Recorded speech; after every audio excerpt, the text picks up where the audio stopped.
లక్షల పైకి తీసుకుపోయింది మా బీఆర్ఎస్ పాలననా మీ 8 నెలల కాంగ్రెస్ పాలననా అని నేను అడుగుతా ఉన్నాను అధ్యక్ష. 2014లో దేశ జీడీపీకి తెలంగాణ కాంట్రిబ్యూషన్ 4.1% అయితే ఈ రోజు అది 5% పెరిగిందంటే ఇది 10 ఏండ్ల మా శ్రమ ఫలితమా 8 నెలల మీ డ్రామా ఫలితమా అని నేను అడుగుతా ఉన్నాను అధ్యక్ష. అధ్యక్ష 2013-14లో 1,07,00,000 ఉన్న పంటల ఉత్పత్తిని 4 కోట్ల టన్నులకు తీసుకుపోయింది మా పరిపాలన ఫలితమా మీ 8 నెలల పాలననా అని నేను అడుగుతా ఉన్నాను అధ్యక్ష. మేము వ్యవసాయానికి ఏం చేయకుండానే 4 రెట్లు ఎక్కువ పంట పండిందా? తెలంగాణ రాష్ట్రం వచ్చినాడు కరెంటు పరిస్థితి ఏంది? ఆనాడు ఏం పరిస్థితి? అడ్డు అదుపు లేని కరెంటు కోతలు, పారిశ్రామికవేత్తలు ఇందిరా పార్క్ దగ్గర ధర్నాలు, వ్యవసాయానికి అర్ధరాత్రి కరెంట్లు, గృహ అవసరాలకు పట్టబగలు కరెంటు కోతలు.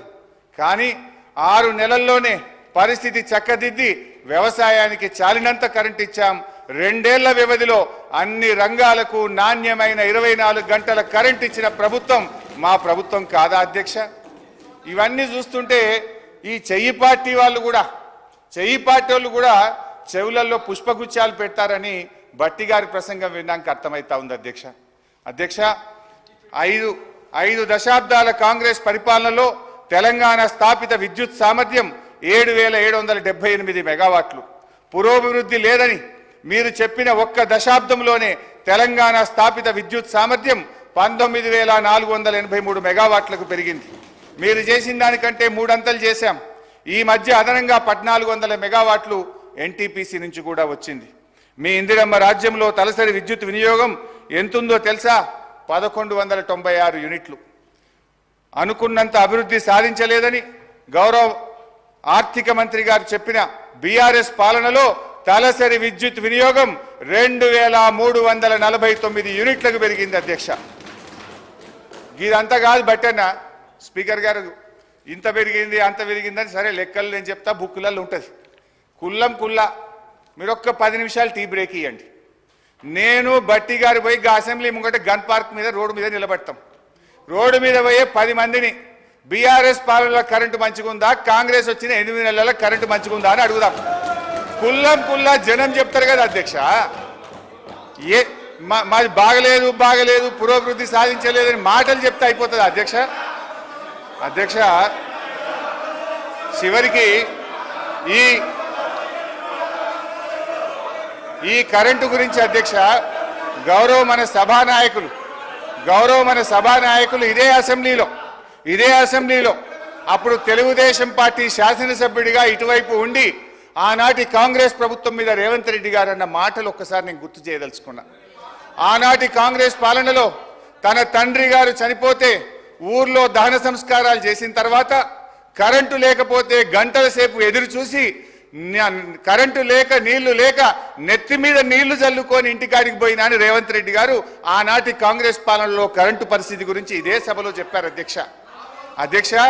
ఇవాళ పరిస్థితి ఏడికి వచ్చిందంటే చివరికి గౌరవ మంత్రులు ముఖ్యమంత్రి గారు ఎక్కడన్నా మీటింగులు పెట్టుకుంటే జనరల్గా పోలీసు వాళ్ళు భద్రత కోసం వెళ్తారు అధ్యక్ష. మీటింగ్లకు పోలీసు వాళ్ళు పోయి భద్రత కోసం వాళ్ళు నిలబడితే అధ్యక్ష ఈరోజు కరెంటోళ్ళు పోయి మాత్రం నిలబడుతున్నారు అధ్యక్ష. పోలీసు వాళ్ళతో పాటు ఏడ మంత్రి గారి మీటింగ్ ఉన్నా ముఖ్యమంత్రి గారి మీటింగ్ ఉన్నా కరెంట్ వాళ్ళు జనరేటర్లు పట్టుకొని మాత్రం ఉంటున్నారు అధ్యక్ష. ఆ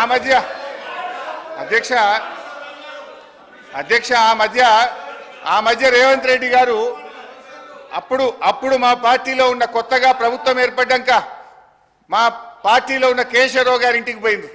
ముఖ్యమంత్రి గారు లోపల పోయిండు, బయట కరెంటు పోయింది. అది పత్రికల్లో ప్రముఖంగా వచ్చింది. సరే అధ్యక్ష గత ఓపిక ఇంకా చాలా చెప్పేది ఉంది రాగే. గత కాంగ్రెస్ పరిపాలనలో వృద్ధులకు ఇచ్చిన పెన్షన్ 200 రూపాయలు మేము అధికారంలో వచ్చిన వెంటనే 1000 రూపాయలు చేశాం.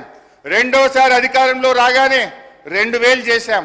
మా దశాబ్ద కాలంలో ఇచ్చిన మాట ప్రకారంగా వృద్ధాప్య పెన్షన్ 200 నుంచి 2000 రూపాయలు చేశాం అధ్యక్ష. మీ సోకాల్డ్ ప్రజాపాలనలో చెప్పిన 100 రోజుల గడువు దాటిపోయింది. 4000 పెన్షన్ నాలుక మీదనే ఉన్నది.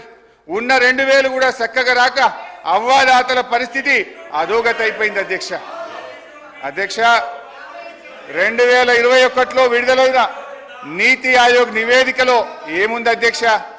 Telangana is the 7th largest state in terms of GSDP and has clocked a CAGR of more than 11% since 2015-16. It is one of the fastest growing states in the country. The state's economy has grown at an average annual rate of more than 9% since its formation, which is significantly higher than the growth rate it had attained before its formation as a separate state. Telangana రాష్ట్రం ఏర్పడ్డ తర్వాత ఆర్థికంగా వేగంగా అభివృద్ధిని సాధించిందని నీతి ఆయోగ్ కుండబద్దలు కొట్టినట్టు చెప్పినా అనుకున్నంత పురోభివృద్ధి సాధించలేదనే ప్రచారాన్ని ఏమనాలి అధ్యక్ష? వీళ్ళ ముందు గోబల్స్ కూడా పనికిరారు. ఇది గోబల్స్ ప్రచారం కాకపోతే ఏంది అధ్యక్ష? ఆర్థిక మంత్రి గారు వాక్కురిచ్చిన పురోగతి లేని దశాబ్ద కాలములో మన కేంద్ర ప్రభుత్వం ఇచ్చిన అవార్డులు తెలంగాణ పల్లెలకు టాప్ 20లో 19 అవార్డులు తెలంగాణ రాష్ట్రానికే వచ్చినాయి అధ్యక్ష. దీన్ని బట్టి తేలేదేమిటంటే ఈ బడ్జెట్లో ఉన్నదంతా వాస్తవాల విస్మరణ, అవాస్తవాల విస్తరణ. ఈ ప్రభుత్వం ఎంత సంకుచిత వైఖరంటే దశాబ్ద కాలంలో మేము సాధించిన అద్భుతమైన ప్రగతికి సంబంధించిన వివరాలు ప్రజలకు అందుబాటులో లేకుండా చేయాలని పబ్లిక్ డొమైన్లో ఉన్న మొత్తం సమాచారాన్ని డిలీట్ చేశారు అధ్యక్ష. Government is a continuous process. మా 10 ఏళ్ల పాలనలో ఉన్న మొత్తం సమాచారాన్ని డిలీట్ చేస్తారా అధ్యక్ష? ఇంతకంటే చిల్లర వ్యవహారం ఇంకోటి ఉంటుందా అధ్యక్ష? ముఖ్యమంత్రి గారు, మీరు కంప్యూటర్ మెమొరీ నుంచి డిలీట్ చేయగలుగుతారేమో కానీ ప్రజల మెమొరీలో నుంచి డిలీట్ చేయలేరనే విషయాన్ని గుర్తుంచుకోవాలి అధ్యక్ష. అక్షరాలను మలిపేస్తారేమో కానీ అనుభవాలను మలిపేయలేరు అధ్యక్ష. ఈ బడ్జెట్ గురించి చెప్పాల్సినటువంటి అవసరం ఉంది అధ్యక్ష. ముఖ్యంగా బడ్జెట్లో చూస్తే అధ్యక్ష, ఆర్థిక మంత్రి గారు చాలా అందంగా చెప్పారు. వాస్తవాలకు దగ్గరగా ఉందని, నిద్రలేని రాత్రులు గడిపామని, మేము డాంబికానికి పోకుండా రియలిస్టిక్ బడ్జెట్ను ప్రవేశపెట్టామని గౌరవనీయులైన ఉప ముఖ్యమంత్రి గారు చెప్పారు. కానీ ఇది పూర్తిగా సత్యదూరం, అవాస్తవాలతో కూడుకున్నది. రానటువంటి బడ్జెట్లో ఆచరణ సాధ్యం కానటువంటి, ఆదాయం రానటువంటి లెక్కలతో బడ్జెట్ను కూర్చేటువంటి ప్రయత్నం చేశారు అధ్యక్ష. నిన్ననే మనం అసెంబ్లీలో మాట్లాడాం. కేంద్ర ప్రభుత్వం మన రాష్ట్రానికి అన్యాయం చేస్తుందని, బడ్జెట్లో ₹1 ఇవ్వలేదని, ఈ రాష్ట్రానికి జరిగిన అన్యాయం మీద మన తీవ్రమైన నిరసనను కేంద్రానికి తెలుపుతూ అసెంబ్లీలో తీర్మానం చేశాం. భట్టి గారు కూడా ఇదే అసెంబ్లీలో పోయినసారి మాట్లాడారు. ఇది అసెంబ్లీ రికార్డు, దీని నుంచి కూడా చదివి వినిపిస్తాను. అయితే బడ్జెట్లో ఏం పెట్టారు భట్టి గారు? 2023-24 సంవత్సరంలో, అంటే ముగిసిన ఆర్థిక సంవత్సరంలో కేంద్ర ప్రభుత్వం నుంచి మనకు వచ్చినటువంటి గ్రాంటు 9,729 కోట్లు. కానీ బడ్జెట్లో ఎంత పెట్టారు ఈ సంవత్సరం? మీరు 21,635 కోట్లు పెట్టారు. అంటే పోయిన సంవత్సరం ఇచ్చినంత కూడా ఇయ్యలేదని, తెలంగాణకు మొండి చేయి చూపిందని ఇదే సభలో మనం తీర్మానం చేస్తాం. కానీ మీరేమంటారు? 21,636 కోట్లు కేంద్ర ప్రభుత్వం నుంచి వస్తుందని భట్టి గారు ఈ బడ్జెట్లో పెట్టారు. గౌరవనీయులైన భట్టి విక్రమార్క గారు పోయినసారి అసెంబ్లీలో మాట్లాడుతూ ఏమన్నారో ఒక్కసారి చదివి వినిపిస్తాను అధ్యక్ష. మన రాష్ట్రం పేజ్ నంబర్ 19 పారాగ్రాఫ్ 1. మన రాష్ట్రం ఏర్పడిన నాటి నుండి గత సంవత్సరం వరకు కూడా గ్రాంట్ ఇన్ ఎయిడ్స్ దాదాపు 8,000 కోట్ల నుంచి 10,000 కోట్లు దాటడం లేదు. ప్రతి సంవత్సరం గ్రాంట్ ఇన్ ఎయిడ్స్ మనం ఆశిస్తున్నాం కానీ కేంద్రం నుంచి ఏమీ రావడం లేదని చెప్తూ ఉన్నారు. ఇది వారికి తెలిసిందే అని నన్ను ఉద్దేశించి వారు మాట్లాడారు. మరి మీకు తెలిసిందే కదా, ఇప్పుడు మీకు తెలిసిందే కదా. మరి నువ్వెట్లా పెట్టినావు 21,000 కోట్ల రూపాయలు? అంటే ఈ బడ్జెట్ అవాస్తవాలతో కూడుకున్నటువంటిది. 21,636 కోట్లు కేంద్రం నుంచి గ్రాంట్ల రూపంలో వస్తుందని ఏదైతే పెట్టారో ఇది వాస్తవాలకు దూరంగా ఉంది. ఇకపోతే అధ్యక్ష, అంటే ఇంకా బాగా అర్థం కావాలంటే భట్టి గారికి నేను సెంట్రల్ బడ్జెట్ కూడా చూశాను. ఏమైనా పెరిగిందా, నిజంగానే ఏమైనా వస్తుందా? భట్టి గారు బాగా ఆలోచించి పెడతారు కదా, ప్రతిపక్షంలో అనుభవజ్ఞులు కదా అనుకున్నా. సిఎస్ఎస్ కింద 2023-24 సంవత్సరానికి కేంద్ర ప్రభుత్వం పెట్టింది 4,60,614 కోట్లు. ఈ సంవత్సరం సిఎస్ఎస్ కింద సెంట్రల్లీ స్పాన్సర్డ్ స్కీమ్స్ కింద రాష్ట్రాలకు ఇచ్చే డబ్బు ఈ సంవత్సరం ఎంత పెట్టారు అని చూశాను. 5,05,978 కోట్లు. అంటే గత సంవత్సరం కంటే 45,000 కోట్లు సిఎస్ఎస్లో ఎక్కువ పెట్టారు.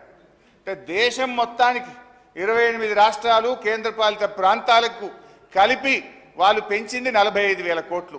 కానీ మా గౌరవనీయులైన ఆర్థిక మంత్రి గారు ఒక్క మన రాష్ట్రానికే 12,000 కోట్లు గత సంవత్సరం కంటే అదనంగా వస్తాయని పెట్టారు. ఇది సాధ్యమా అని నేను అడుగుతా ఉన్నా. ఇకపోతే ట్యాక్స్ రెవెన్యూ. ట్యాక్స్ రెవెన్యూలో చూస్తే అధ్యక్ష, పోయిన సంవత్సరం కంటే ఈసారి 26,383 కోట్లు ట్యాక్స్ రెవెన్యూ ఎక్కువ వస్తుందని వారు బడ్జెట్లో ప్రతిపాదించారు. ఇందులో ఏమంటారు? అసలు వాస్తవానికి ఇంత గ్రోత్ ఒక్కసారి రాదు అధ్యక్ష. ఒకవైపు ఆర్థిక మాంద్యం అంటున్నారు, ఇంకొక వైపు మీ కొన్ని వ్యవహారాల వల్ల రాష్ట్రంలో రియల్ ఎస్టేట్ ఆగమైపోయింది, కుదేలైపోయింది. కానీ నేను I will going to the details అధ్యక్ష. స్టాంప్స్ అండ్ చెప్తాను భాయ్ సాబ్, యూ షుడ్ హ్యావ్ పేషెన్స్. భాయ్ సాబ్, నేను 2 గంటలు అప్పులు చెప్తా, ఆస్తులు చెప్తా, నీ లిక్కర్ చెప్తా, నీ కథ అంతా చెప్తా, జర్ర ఒప్పుకోవచ్చు. విను, నేను మాట్లాడినాక మీకు అవకాశం ఉంటుంది, నువ్వే మాట్లాడు. నేను తప్పు చెప్తే నువ్వు సమాధానం చెప్పు, కానీ మధ్యలో రాకు. అధ్యక్ష, stamps and registration. Stamps and registration తర్వాత దీంట్లో ఏమంటారంటే, గత సంవత్సరం మనకు వచ్చింది 14,295 కోట్లు. ఈ సంవత్సరం స్టాంప్స్ అండ్ రిజిస్ట్రేషన్ ద్వారా 18,228 కోట్లు ఆదాయం వస్తుందని బడ్జెట్లో బట్టి గారు ప్రతిపాదించారు. ఎట్లా వస్తుంది? దాదాపు 4,000 కోట్లు స్టాంప్స్ అండ్ రిజిస్ట్రేషన్ ద్వారా అదనపు ఆదాయం రాష్ట్రానికి వస్తుంది, దాన్ని మేము ఖర్చు పెడతాము అన్నారు. నేను అడుగుతా ఉన్న గౌరవనీయులు బట్టి గారు, ఒకవైపు ఏమో మీరు వచ్చిన తర్వాత గత 8 మాసాలుగా చూస్తే మంత్ ఆన్ మంత్ మనకు స్టాంప్స్ అండ్ రిజిస్ట్రేషన్ ద్వారా వచ్చే ఆదాయం తగ్గుముఖం పట్టింది. ఒకవైపు ఏమో రిజిస్ట్రేషన్లు తగ్గుతూ ఉన్నాయి, రిజిస్ట్రేషన్ ఆదాయం తగ్గుముఖం పడితే ఇంకొక వైపు మీరు 4,000 కోట్లు పెరుగుతుందన్నారు. ఏ రకంగా పెంచుతారు? అంటే మీరు వ్యవసాయ భూములు, రైతుల చేతుల్లో ఉండే వ్యవసాయ భూములకు భూముల ధరలు పెంచుతారా? Registration fee పెంచుతారా? పేద మధ్యతరగతి ప్రజలు కొనుక్కునే అపార్ట్మెంట్ల మీద వాళ్ళ వాల్యూ పెంచుతారా? రిజిస్ట్రేషన్ ఫీజులు పెంచి ప్రజల మీద భారం వేస్తారా? ఏ రకంగా ఈ 4,000 కోట్లు మీరు ఆదాయాన్ని పెంచుతారో ఈ సభకు, ఈ సభ ద్వారా ప్రజలకు స్పష్టత ఇవ్వాలని గౌరవనీయులు బట్టి గారిని కోరుతా ఉన్నా. అధ్యక్ష, ఎక్సైజ్ ఇదైతే సిగ్గుతో తలదించుకోవాలి కాంగ్రెస్ పార్టీ నాయకులు. అధ్యక్ష, గత బడ్జెట్లో మంచిగా వినండి, నేను చెప్పింది విన్నాక తలదించుకోవడం తప్ప తలెత్తే పరిస్థితి ఉండదు మీకు. అధ్యక్ష,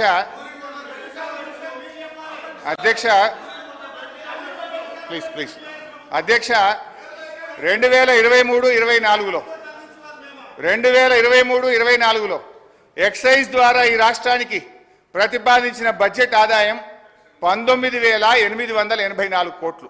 19,884 కోట్లు. ఇందులో ఏముంటుందంటే అధ్యక్ష, ఈ 19,884 కోట్లు ప్రతి 2 సంవత్సరాలకు ఒకసారి షాప్స్ యాక్షన్ పెడతాం.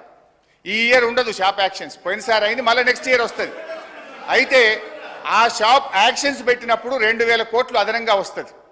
అయితే ఈసారి ఆదాయం లేకపోయినా గౌరవనీయులైన బట్టి గారు ఎక్సైజ్ ట్యాక్స్ మీద వచ్చే ఆదాయం ఎంత? 25,617 కోట్లు పెట్టారు. అంటే ఎక్సైజ్ సుంకం ద్వారా పోయిన సంవత్సరం కంటే 5,773 కోట్లు అదనంగా వస్తుందని చెప్పి ఈ బడ్జెట్లో ప్రవేశపెట్టారు. అంతేకాదు వ్యాట్ బై ఎక్సైజ్, వ్యాట్ రూపంలో మరో 2,760 కోట్లు ఎక్సైజ్ మీద ఆదాయం ఎక్కువ వస్తుందని పెట్టారు. అంటే పోయిన సంవత్సరం కంటే కూడా ఈ బడ్జెట్లో 5,773 ప్లస్ వ్యాట్ మీద 2,000 అంటే 7,773 కోట్ల రూపాయలు గత సంవత్సరం కంటే ఎక్సైజ్ మీద ఆదాయం ఎక్కువ వస్తుందని బడ్జెట్లో పెట్టారు.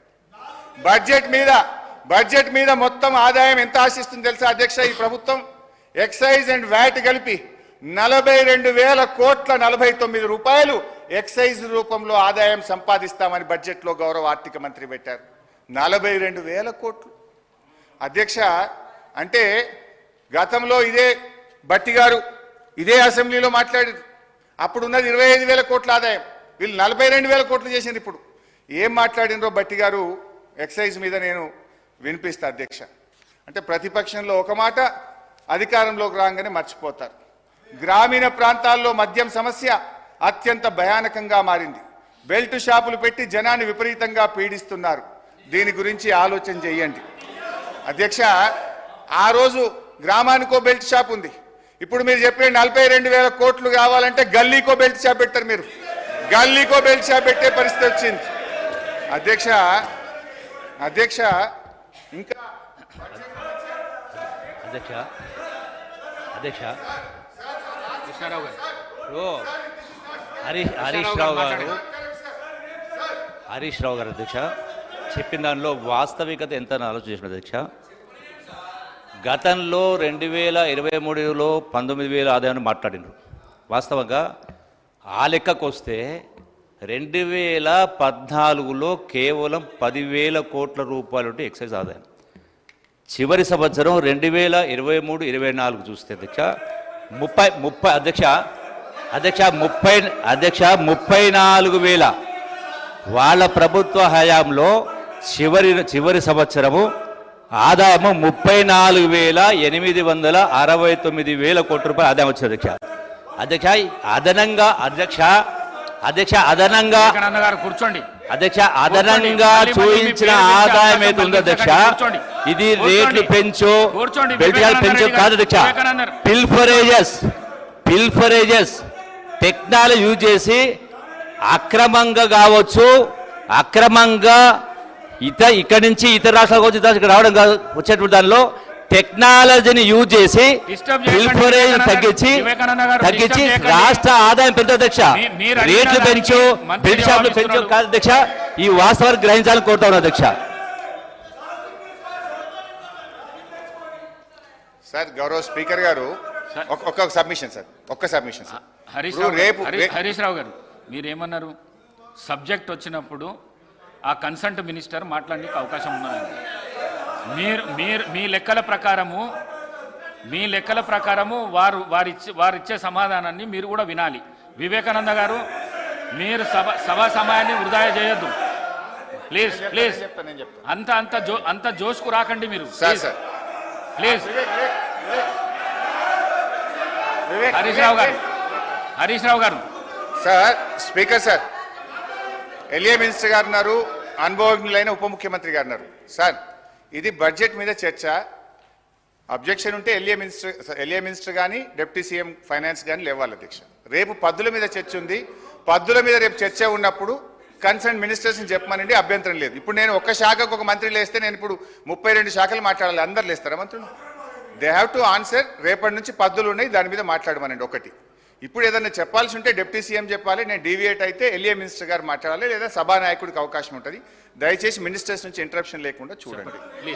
అయితే గౌరవనీయులు మన జూపల్లి కృష్ణారావు గారు ఎక్సైజ్ మంత్రి గారు వాస్తవాలు ఒప్పుకున్నందుకు వారికి ధన్యవాదాలు. 7,000 కోట్లు పెంచుతున్నాం. ఈసారి ఎక్సైజ్ మీద 42,000 కోట్ల ఆదాయాన్ని మేము గల్లీకో బెల్ట్ షాపు పెట్టి ప్రజల రక్త మాంసాలు పీల్చి పిప్పి చేసి వసూలు చేస్తామని ఆయన హరీష్ రావు గారు, డిప్యూటీ సీఎం గారు అధ్యక్ష ఆగండి. డిప్యూటీ సీఎం గారు అధ్యక్ష హరీష్ రావు గారు ఇంతకుముందు లెజిస్లేటివ్ అఫైర్స్ మంత్రిగా కూడా చేశారు, ఫైనాన్స్ మినిస్టర్గా కూడా చేశారు.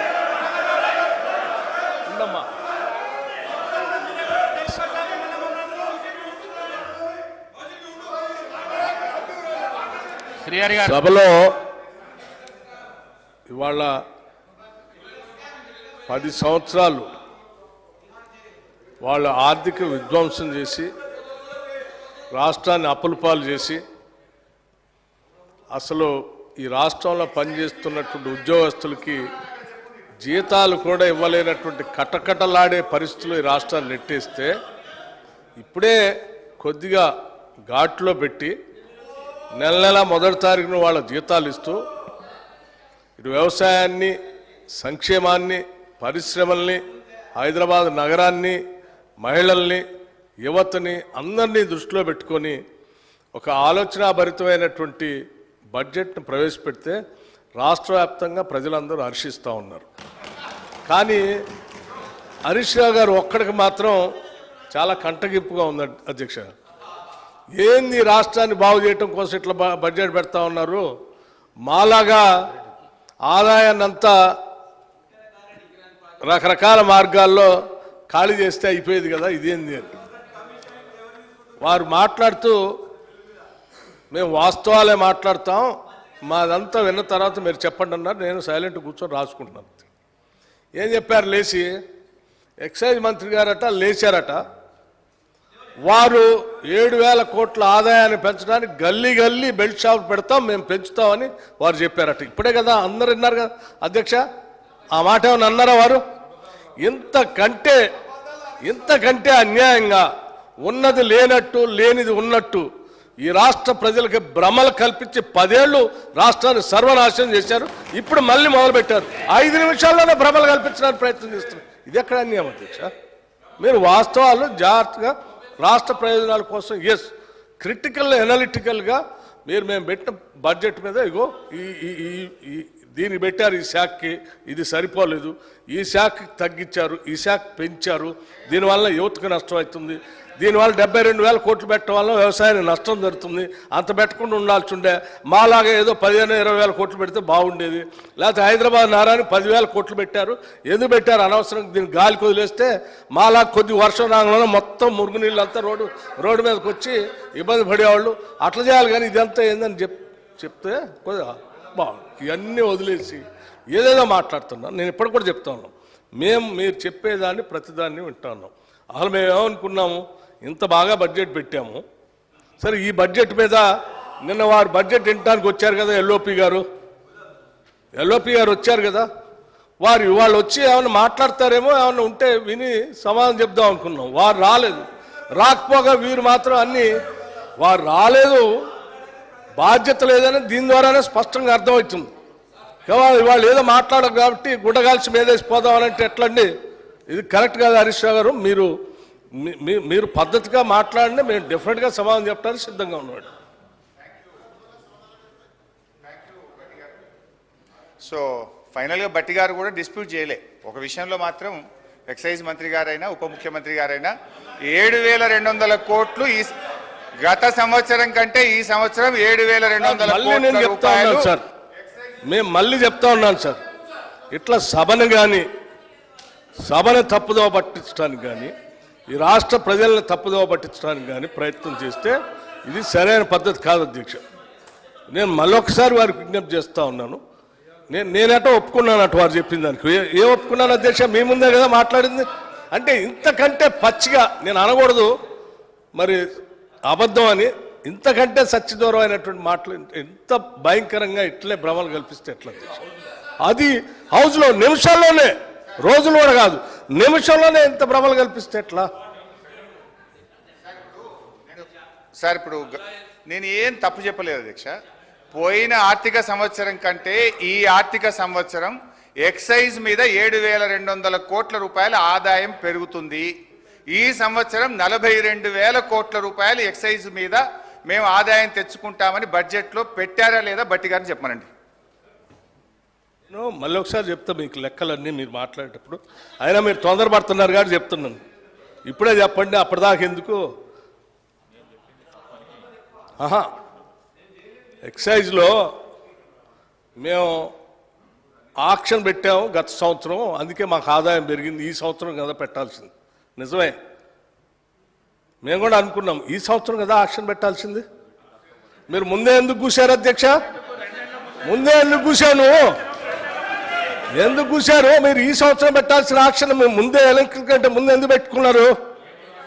అంటే ఏదో దాంట్లో ఎంత దొరికితే అంత దోసుకుందామనే ఆలోచన మీది, అది తప్ప ఇంకోట. రెండోది నేను ఇంకోటి చెప్తున్నా. ఏంటి అధ్యక్ష? టానిక్ లాంటి షాప్స్, దుకాణాలు పెట్టి ఆక్షన్ ద్వారా స్పష్టంగా ప్రభుత్వానికి రావాల్సిన ఆదాయాన్ని ప్రభుత్వానికి రానియకుండా, సంబంధం లేకుండా అడ్డగోలుగా మీరు లైసెన్సులు ఇచ్చి టానిక్ లాంటివి పెట్టి ప్రభుత్వానికి రావాల్సిన ఆదాయాన్ని కొద్దిమంది కుటుంబాల చేతుల్లో బయటట్టు చేశారు. అటువంటి దాన్ని మేము పోనీయం. ఆ ఆదాయం అంతా రాష్ట్రానికి వచ్చేటట్టే చేస్తాం. అటువంటి వ్యక్తుల చేతుల్లోకి రాష్ట్ర ఖజానాన్ని పోనీయకుండా మేము జాగ్రత్త కాపాడుతాం. ఆ లెక్కలు కూడా చెప్తాను. మీరు తొందరపడుతున్నారు కాబట్టి ముందే చెప్పాను. ఇంకా ఉంది దాని గురించి అన్ని చెప్తాను.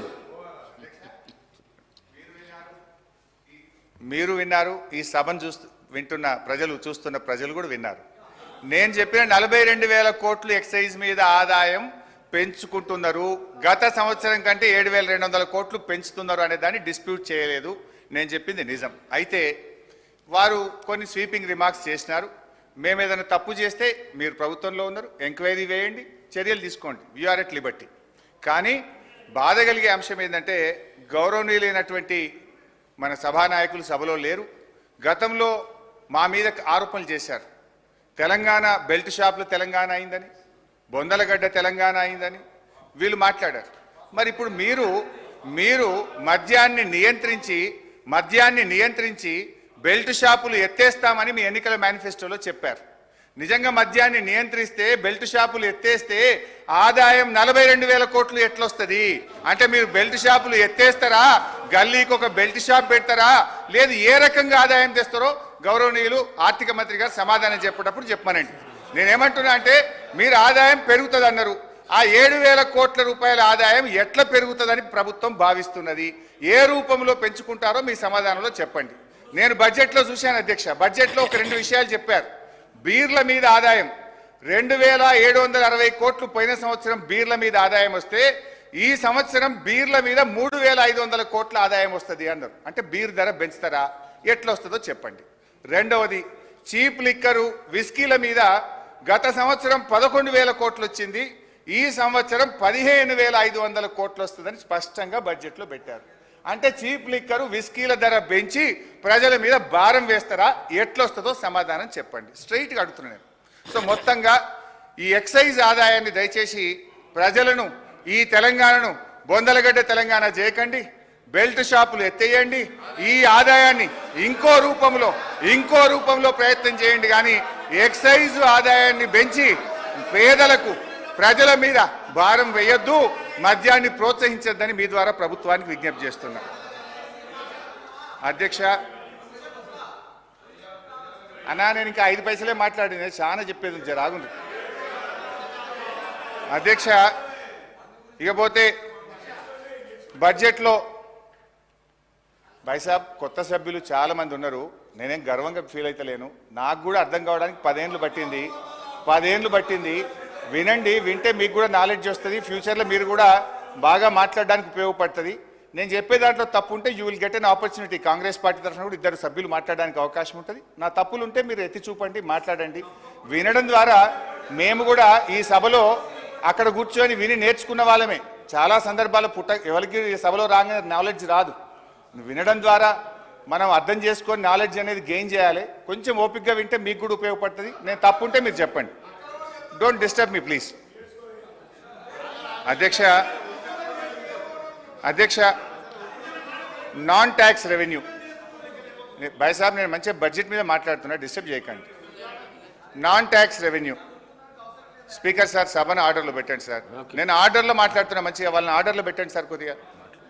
నాన్ ట్యాక్స్ రెవెన్యూలో పోయిన సంవత్సరం మనకు వచ్చింది 23,819 కోట్లు. ఈ సంవత్సరం గౌరవనీయులైన ఆర్థిక మంత్రి గారు 35,208 కోట్లు నాన్ ట్యాక్స్ రెవెన్యూ వస్తుందని బడ్జెట్లో పెట్టారు. నాన్ ట్యాక్స్ రెవెన్యూలో మనకు ఉండేది మేజర్గా రాష్ట్రానికి వచ్చేది ఒక మైనింగ్ అధ్యక్ష. అఫ్ కోర్స్ ఆ మైనింగ్లో కూడా చాలా ఎక్కువ పెట్టినారు, 1,000-2,000 కోట్లు. అదంతా ప్రాక్టికల్గా లేదు. ఒకవైపు బిల్డింగ్ కన్స్ట్రక్షన్ యాక్టివిటీ తగ్గింది, శాండ్ సేల్స్ తగ్గినాయి, మెటల్ సేల్స్ తగ్గినాయి, గ్రానైట్ కరీంనగర్ అయితే మొత్తం బంద్ అయిపోయింది. సరే, అది అంత ఈజీగా లేదు. క్యాపిటల్ ఎక్స్పెండిచర్ చాలా తక్కువ పెట్టిన బడ్జెట్లో. అది ఒక రకంగా మైనింగ్లో మీరు పెట్టిన ఆదాయం కూడా అంత రియలిస్టిక్గా లేదు. ఇకపోతే ఇంకో అన్నిటికంటే ముఖ్యమైనది, ఇది బహుశా మా సభ్యులు మంచిగా వినాలి. మేము గతంలో రెవెన్యూ రిసోర్స్ మొబిలైజేషన్ కింద ఒక 6,000 కోట్ల రూపాయల భూములు అమ్మాం. రాష్ట్రంలో రైతులకు రుణమాఫీ చేయాలని మేము భూములు అమ్మాం. అప్పుడు ఇదే కాంగ్రెస్ పార్టీ నాయకులు, మన సభానాయకులు రేవంత్ రెడ్డి గారు ఏమన్నారంటే, భూములు పెద్దలిచ్చిన ఆస్తి, మన సోకుల కోసమో మనం బతకడానికో మనము భూములు అమ్మవద్దు అని నాడు ముఖ్యమంత్రి గారు చెప్పారు. ఇక మా బట్టన్న కూడా ఇదే సభలో మాట్లాడుతూ చాలా తీవ్రమైన ఆరోపణలు మా మీద ఒంటికాల మీద లేచిండు. ఇదే శ్రీధర్ బాబు గారు, బట్టి విక్రమార్క గారు, మీరు భూములు ఎట్లా అమ్ముతారు, భూములు అమ్ముతారా అని కోట్లల్లో కేసులు వేసిండ్రు, సభలు తిట్టిండ్రు, బయట తెచ్చిండ్రు, రచ్చరచ్చ చేసిండ్రు. కానీ ఈ బడ్జెట్లో ఏం పెట్టారు తెలుసా అధ్యక్ష? 10,000 కోట్ల రూపాయలు భూములు అమ్మడం ద్వారా రెవెన్యూ సమీకరిస్తామని గౌరవనీయులైన ఆర్థిక మంత్రి గారు చెప్పారు. Is it not dual stand? Is it not double standards? ఆ రోజేమో భూములు అమ్మితే వ్యతిరేకిస్తారు, మేము అమ్మింది కొద్దిగా, మీరైతే ఏకంగా 24,000 కోట్లు మేము భూములు అమ్మడం ద్వారా ప్రత్యేకంగా సాధిస్తామని బడ్జెట్లో పెట్టారు. అధ్యక్ష, బడ్జెట్లో ఏం పెట్టారు? 10,000 కోట్ల రూపాయలు భూములు అమ్మి సాధిస్తారట, మరో 14,000 కోట్లు అడిషనల్ రెవెన్యూ మొబిలైజేషన్ అని పేర్కొన్నారు. నేను అంటున్నా, శాసనసభ కంటే పెద్దదేంది అధ్యక్ష? ఏంటిది ఆ 14,000 కోట్లు అడిషనల్ రెవెన్యూ మొబిలైజేషన్? ఏ రకంగా వస్తుంది? మీరు ఈ సభకు కూడా చెప్పనంత బ్రహ్మ పదార్థం ఏంది? ఆర్థిక మంత్రి గారు సమాధానం చెప్పేటప్పుడు ఈ 10,000 ఎట్లా, ఏ భూములు అమ్ముతారు, ఏ రకంగా అమ్ముతారు, ఈ 14,000 కోట్లు అడిషనల్ రెవెన్యూ మొబిలైజేషన్ ఏ రకంగా వస్తుంది, ఈ 24,000 కోట్ల రూపాయలు ఎట్లా చేస్తారో కూడా వారి సమాధానంలో చెప్పాలని నేను కోరుతా ఉన్నా అధ్యక్ష. ఈ భూములు అమ్మడం వద్దని మీరు మాట్లాడారు. నిజంగా మీ మాట మీద మీకు గౌరవం ఉంటే, ఆనాడు మీరు చెప్పిన మాట నిజమైతే దీన్ని ఉపసంహరించుకోవాలని చెప్పి కూడా మీ ద్వారా విజ్ఞప్తి చేస్తా ఉన్నా అధ్యక్ష. అధ్యక్ష, మొత్తంగా నాన్ ట్యాక్స్ రెవెన్యూ 35,000 కోట్లు, అందులో 24,000 కోట్లు భూములు అమ్ముతారట. మరి ఎట్లా అమ్ముతుందా? ఒకవైపు ఆర్థిక మాంద్యం ఉంది, హైదరాబాద్లో ఎవరైనా పెళ్లికో ఆరోగ్యపరంగానో అర్జెంటుగా ప్లాట్ అమ్ముకుందామంటే అమ్మని పరిస్థితి వచ్చింది. సరే, దానికి కారణాలు మీరే, దాన్ని లోతుకుపోతే అది మళ్ళీ పాలిటిక్స్ అవుతుంది, కానీ ఇంకోసారి మాట్లాడతారు అధ్యక్ష. అంటే ఓవరాల్గా చూస్తే గ్రాంటీన్ ఎయిడ్ కేంద్ర ప్రభుత్వం నుంచి వచ్చే దాంట్లో 12,000 కోట్లు ఎక్కువ పెట్టుకున్నారు. అదేవిధంగా నాన్ ట్యాక్స్ రెవెన్యూలో కూడా రానటువంటి 35,000 కోట్ల రూపాయలు పెట్టే ప్రయత్నం చేశారు. ట్యాక్స్ రెవెన్యూలో అటు ఎక్సైజ్లో 7,000 కోట్లు ఆదాయం పెంచుతామంటారు, స్టాంప్స్ అండ్ రిజిస్ట్రేషన్లో 4,000 కోట్లు పెంచుతామంటారు. అంటే ఇవన్నీ కూడా అన్రియలిస్టిక్గా బడ్జెట్ ప్రిపరేషన్ అనేటువంటిది జరిగిందనేటువంటిది జరుగుతూ ఉంది అధ్యక్ష. బాధ ఏంటంటే అధ్యక్ష, ఒకవైపేమో రానటువంటి ఆచరణ సాధ్యం కానటువంటి ఆదాయాన్ని ఎక్కువ చేసి చూపించే ప్రయత్నం చేశారు, అంకెల కూర్పు చేశారు. ఇంకొక వైపేమో తప్పకుండా ఖర్చు పెట్టాల్సినటువంటి డబ్బు దాన్నేమో తక్కువ చేసి చూపే ప్రయత్నం చేశారు అధ్యక్ష. మనం అందరం చూసాం, ఈవెన్ బడ్జెట్ బుక్లో బడ్జెట్ గారి బట్టి ప్రసంగంలో వారు ఏం చెప్పారు? ఏకకాలంలో రుణమాఫీకి 31,000 కోట్ల రూపాయలతో మేము చేస్తున్నామని బడ్జెట్ ప్రసంగంలో చెప్పారు. నేను ఇంటికి వెళ్ళిన తర్వాత వాళ్ళు ఇచ్చిన పెన్ డ్రైవ్ ఓపెన్ చేసి మరి 31,000 కోట్లు ఏడబెట్టినరు, ఎట్లా పెట్టినరు మొత్తం లెక్క చూస్తే అది ఎస్సీ సప్లైన్ల కొంత, ఎస్టీ సప్లైన్ల కొంత, జనరల్ల కొంత మొత్తం పెట్టినరు. చాలా డీటెయిల్గా మొత్తం చూసిన. మొత్తం తీస్తే ఏమొచ్చిందంటే అధ్యక్ష 26,000 కోట్లు మాత్రమే వస్తున్నది. అసలు చెప్పిందేమో రుణమాఫీకి ఒక దశలో 41,000 అన్నారు, 35 అన్నారు, 31 అన్నారు. మరి బడ్జెట్లో చూస్తే మాత్రం 26,000 కోట్లే పెట్టిండ్రు. అంటే మరి మిగతా 5,000 కోట్లు ఏం జరగాలి? ఎక్కడి నుంచి ఇస్తారు? లేదు ఈ సంవత్సరం ఇవ్వకుండా నెక్స్ట్ ఇయర్ ఇస్తారా? లేదు కోతలు పెట్టినారు కదా, చాలా కోతలు పెట్టినారు రుణమాఫీ విషయంలో. లైక్ రేషన్ కార్డ్ అని, పిఎం కిసాన్ అని, ఎన్పిఏ అకౌంట్స్ అని, రీషెడ్యూల్ అకౌంట్స్ అని రకరకాలుగా కోతలు పెడతా ఉన్నారు. మరి కోతలతోనే ఏమైనా 31 నుంచి 25,000కు తగ్గిస్తారా? వారి సమాధానంలో స్పష్టత ఇవ్వాలని గౌరవనీయులు బట్టి గారిని నేను మీ ద్వారా కోరుతున్నాను అధ్యక్ష. ఇంకొక బాధ కలిగేది ఏంటంటే అధ్యక్ష, డిసెంబర్ 9 నాడు రుణమాఫీ చేస్తామని ప్రభుత్వం చెప్పింది. సరే, వారికి ఆర్థిక వెసులుబాటు కలగలేదా, కారణాలు ఏదైనా, ఇప్పుడు 15 ఆగస్టు లోపు చేస్తామంటున్నారు. కానీ బ్యాంకుల్లో ఏం జరుగుతుందంటే అధ్యక్ష, 9th డిసెంబర్ వరకే వడ్డీ చెల్లించి 9th డిసెంబర్ నుంచి జూలై వరకు ఉన్నటువంటి అప్పును రైతులే కట్టాలి అని చెప్పి బ్యాంకు వాళ్ళు ఆ వడ్డీని రైతుల నుంచి వసూలు చేస్తున్నారు.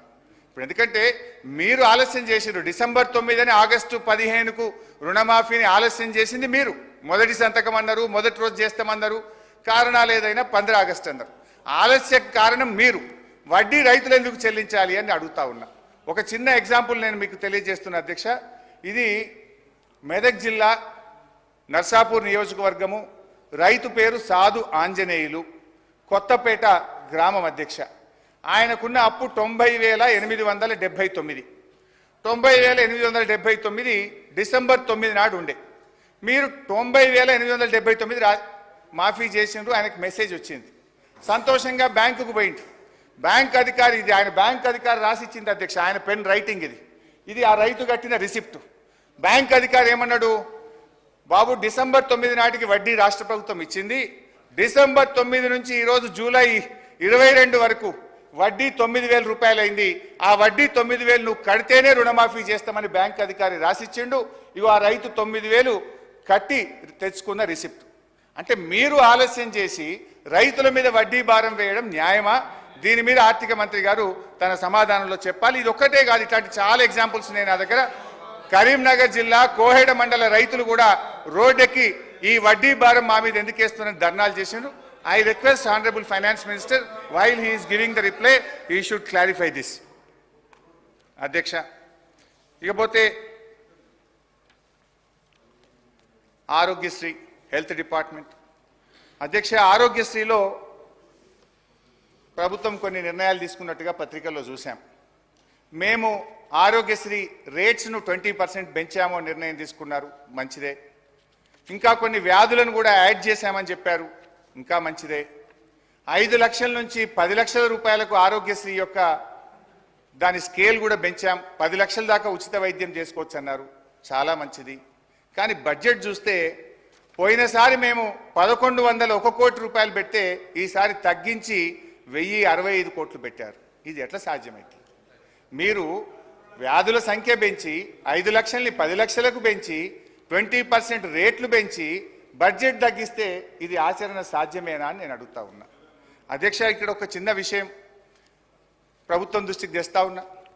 గవర్నమెంట్లు అనేటువంటివి వస్తూ ఉంటాయి, పోతూ ఉంటాయి, ప్రభుత్వాలు మారుతుంటాయి, ఎవరం కూడా పర్మనెంట్ కాదు. మా ప్రభుత్వం వచ్చినప్పుడు గౌరవనీయులు కేసీఆర్ గారు ముఖ్యమంత్రిగా కూర్చొని ఒక మాట అన్నారు అధ్యక్ష. గౌరవనీయులు అప్పటి మాజీ దివంగత ముఖ్యమంత్రి వైఎస్ రాజశేఖర రెడ్డి గారు ప్రవేశపెట్టినటువంటి ఆరోగ్యశ్రీ పథకం చాలా మంచి పథకము. మా ప్రభుత్వం పేరు కూడా మార్చకుండా యథావిధిగా ఆ పథకాన్ని కొనసాగిస్తామని చెప్పాం. 10 ఏళ్ళు కొనసాగించాం. అదేవిధంగా వైఎస్ రాజశేఖర రెడ్డి గారు ప్రారంభించినటువంటి ఫీజు రియంబర్స్మెంట్ కానీ 108 కానీ ఇలాంటి మంచి పనులను సభా వేదికగా ముఖ్యమంత్రి గారు ఆనాటి ముఖ్యమంత్రి కేసీఆర్ గారు మెచ్చుకున్నారు. ఆ పథకాలను మేము కొనసాగించాం. కానీ మీరు కేసీఆర్ కిట్ అనే పథకం ఉన్నది, అది చాలా మంచి పథకం. దాని ద్వారా మన రాష్ట్రం IMR, MMR infant mortality rate, mother mortality rate గణనీయంగా తగ్గి దేశంలోనే అతి తక్కువ మాతా శిశు మరణాలు నమోదు చేసిన రాష్ట్రంగా 3వ స్థానంలో తెలంగాణను మేము నిలిపాం. అంటే నేను ఒకటే కోరుతున్నా, ఒకవేళ మీకు కేసీఆర్ అనే పేరు ఇష్టం లేకపోతే పేరు మార్చుకోండి, మాకేం అభ్యంతరం లేదు. కానీ దయచేసి న్యూట్రిషన్ కిట్, కేసీఆర్ కిట్ అనే పథకాలను కొనసాగించండి. మీరు పేరు మార్చుకున్నా మాకు అభ్యంతరం లేదు. కానీ రాజకీయాల కోసం ఆ పేద గర్భిణీ స్త్రీల కడుపు కొట్టకండి, రేపటి పుట్టబోయే బిడ్డల భవిష్యత్తు మీద దెబ్బ కొట్టకండి. న్యూట్రిషన్ కిట్, కేసీఆర్ కిట్ పథకాలను దయచేసి కొనసాగించాలని మీ ద్వారా ప్రభుత్వాన్ని నేను కోరుతా ఉన్నా అధ్యక్ష, ఇంకొక ప్రధానమైన విషయం, అప్పుల విషయంలో పదే మా ప్రభుత్వం మీద బురద జల్లే ప్రయత్నం చేశారు.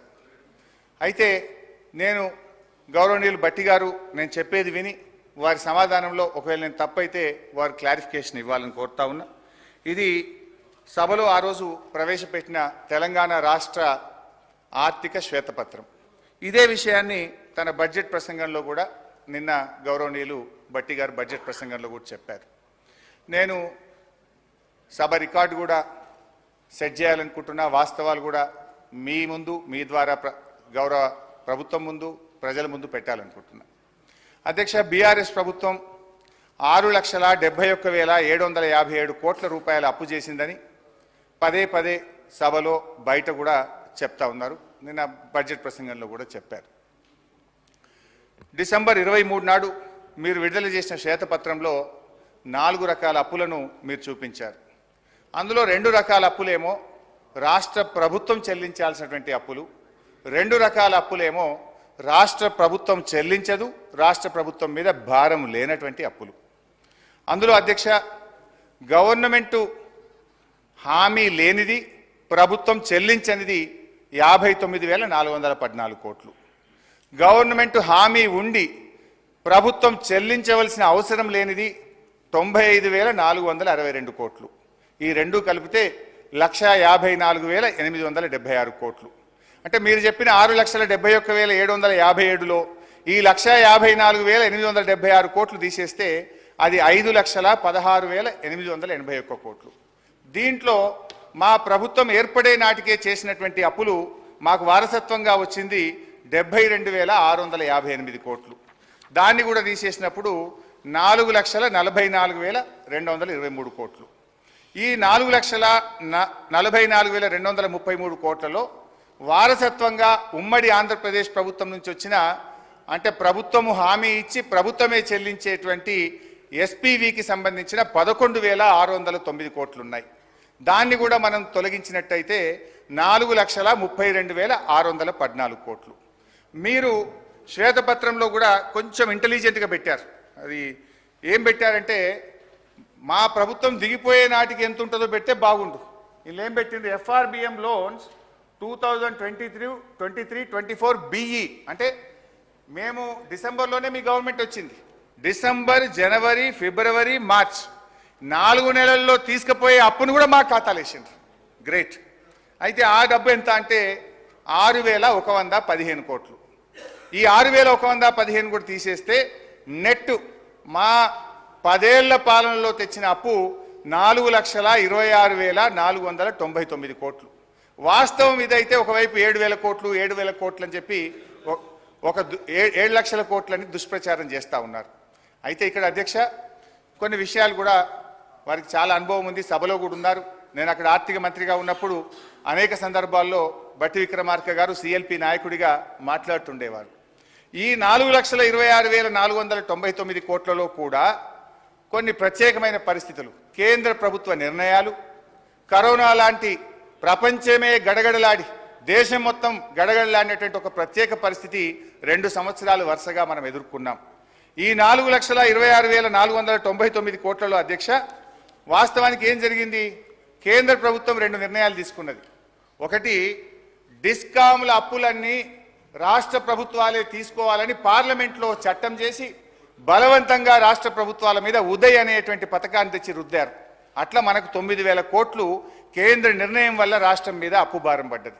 2, 14వ ఆర్థిక సంఘం నుంచి రాష్ట్రానికి గ్రాంట్గా రావాల్సిన డబ్బు, దేశంలో డబ్బు లేదు, కొంత ఇబ్బంది ఉన్నది, గ్రాంట్కు బదులు మీరు అప్పు తెచ్చుకోండి అని ఓ 2,459 కోట్లకు ప్రత్యేకంగా కేంద్ర ప్రభుత్వం దేశం మొత్తం నిర్ణయం తీసుకున్నది. తెలంగాణ కోసం కూడా గ్రాంట్గా రావాల్సింది బడ్జెట్లో పెట్టుకున్నది, గ్రాంట్గా ఇవ్వకుండా అప్పు తెచ్చుకోమని కేంద్ర ప్రభుత్వం నిర్ణయం తీసుకుంటే అదొకటి మన మీద భారం పడ్డది. రెండిటికంటే ముఖ్యం, సరే కేంద్ర విధానపరమైన నిర్ణయాల వల్ల దాదాపు 11-12 కోట్లు మన రాష్ట్రం మీద భారం పడ్డది. రెండవది కరోనా. మనం ఎప్పుడైనా జిఎస్డిపిలో 3% అప్పే తెచ్చుకుంటాం, కానీ కరోనా వచ్చినప్పుడు దేశం మొత్తం